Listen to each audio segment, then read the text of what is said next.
Mario Anita dan juga ibu-ibu ya sekalian.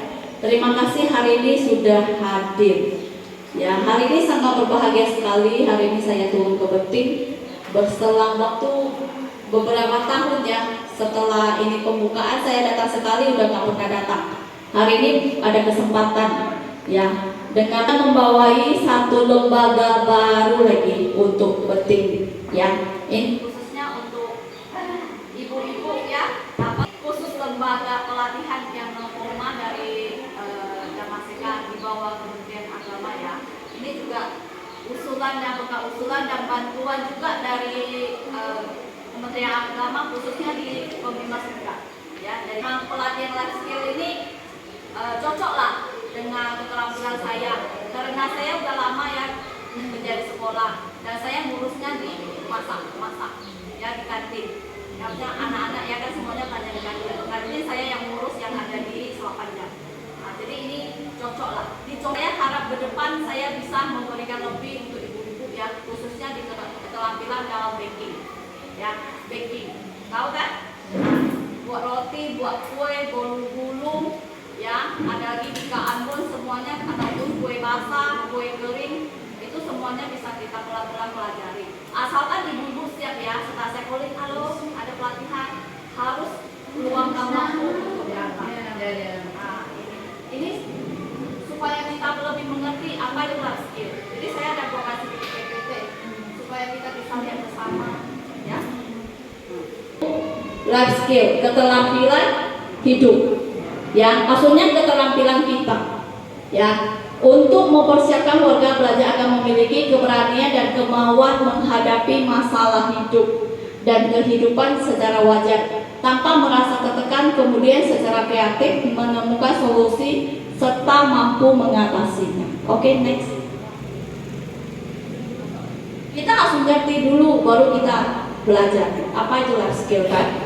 Kita harus paham lembaga ini dibentuk tujuannya untuk apa ya. Ini tujuan khususnya, tujuan khusus pendidikan life skill. Saya ada ambil 4 tujuan khususnya. Yang pertama,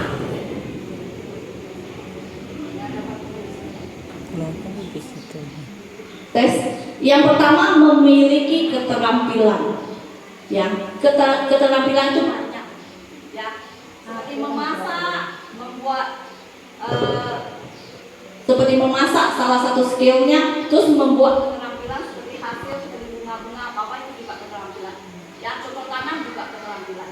Ya, atau misalnya pandai membuat bahan atau hasil jadi yang dari barang-barang yang tidak harus pakai daur ulang itu juga keterampilan. Jadi banyak sekali keterampilan yang bisa kita pelajari.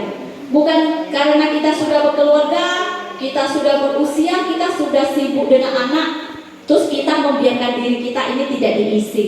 Itu tidak boleh. Ya ibu-ibu, kita tetap harus punya keterampilan ya, yang bisa membuat diri kita ini berisi lebih bagus. Oke. Yang kedua, memiliki motivasi atau etos kerja yang tinggi.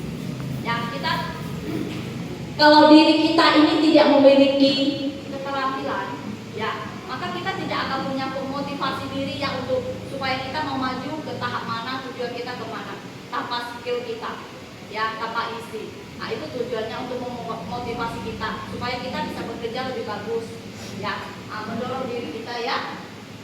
Ini untuk menghasilkan suatu karya, suatu barang, suatu hasil. Nah, itu perlu motivasi diri kita. Jadi kita punya skill dulu, baru kita bisa membuat diri kita itu maju. Betul? Betul. Kalau kita tak ada skill, nggak bisa kita maju, ya kan? Nah, mau menghasilkan apa? Karena kita nggak tahu, nggak bisa. Nah, itu yang harus kita ingat. Yang ketiga itu memiliki kesadaran tinggi tentang pentingnya pendidikan. Mengapa harus buka sekolah? Kenapa anak-anak harus dididik? Sampai sekarang orang tua pun harus kita didik. Kenapa? Karena sekarang itu pendidikan itu sangat penting.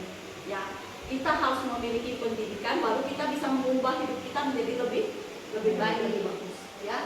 Yang keempat ini mempunyai kesempatan yang sama. Ya, kadang-kadang kita bisa bilang, aduh, pendapatan orang itu kok segitu ya, tinggi ya. Kenapa pendapatan kita segitu ataupun sedang-sedang? Apa yang membedakan? Ya, pemasukan kita kenapa bisa berbeda? Yang membedakan itu apa?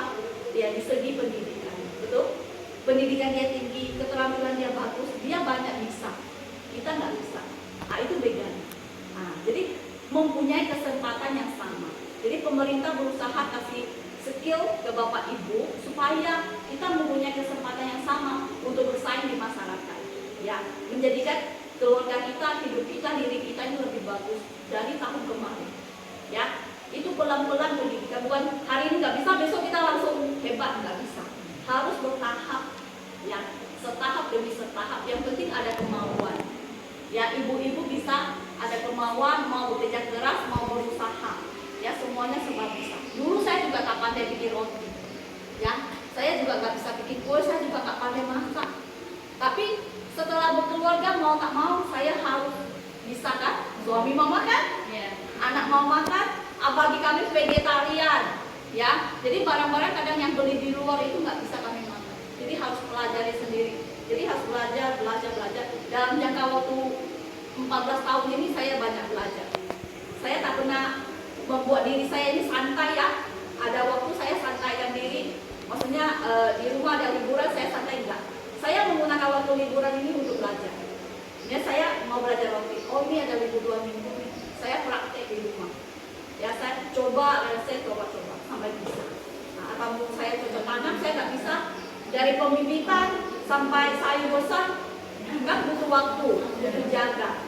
Kalau yang nggak bisa, besok ini bibitnya sudah mati. Semai nggak muncul pula bibitnya, ya kan? Nah, itu harus belajar. Jadi gunakan waktu untuk belajar. Ya, selagi masih ada waktu. Nah, seperti itu. Oke, next. Ya, ini jenis-jenis life skill. Ya, kita lihat ada berapa. Ini kecakapan mengenal diri sendiri. Itu juga skill ya, Bapak Ibu ya. Pahami diri sendiri itu juga salah satu skill ya. Yang kedua, kecakapan berpikir rasional. Maksudnya berpikir rasional logika. Ya, tidak banyak berangan-angan gitu ya. Terus kecakapan sosial. Kecakapan sosial bisa remuk dengan orang lain, bisa berkomunikasi dengan orang lain. Itu juga salah satu skill. Ada yang temannya cuma itu aja, yang lain enggak. Sekarang kita perluas lingkungan kita, sosial kita. Ya, kita bisa bergaul dengan ini semuanya bisa. Nah, itu kecakapan dalam sosial. Itu harus dipelajari pelan-pelan. Yang ketiga, kecakapan vokasional, yaitu skill ya yang sering kita sebut dengan keterampilan kejuruan.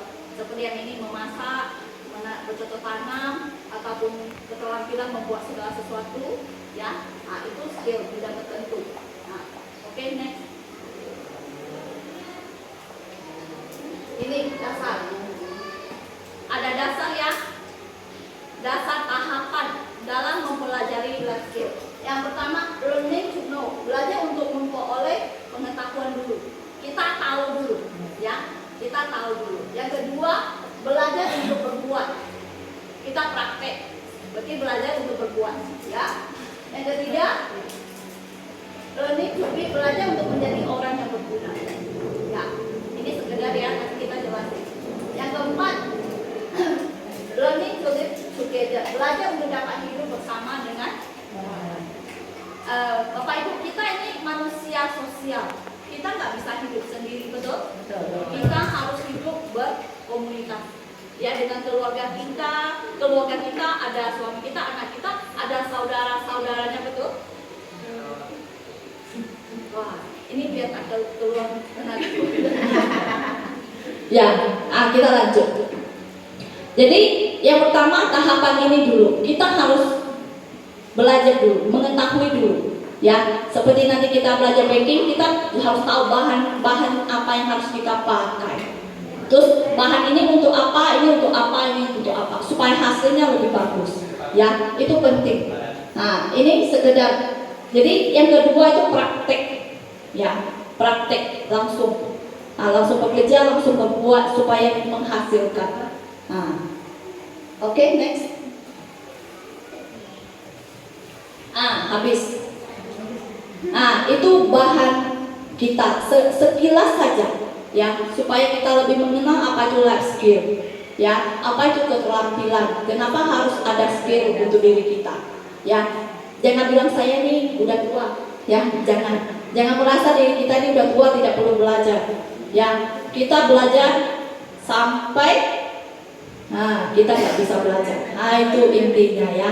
Jadi harus teruslah membuat diri kita ini lebih berisi, lebih bagus. Itu aja. Selanjutnya mungkin nanti kita praktek. Ya, selanjutnya mungkin nanti kita praktek dulu. Kita bagi 4 kelompok ya.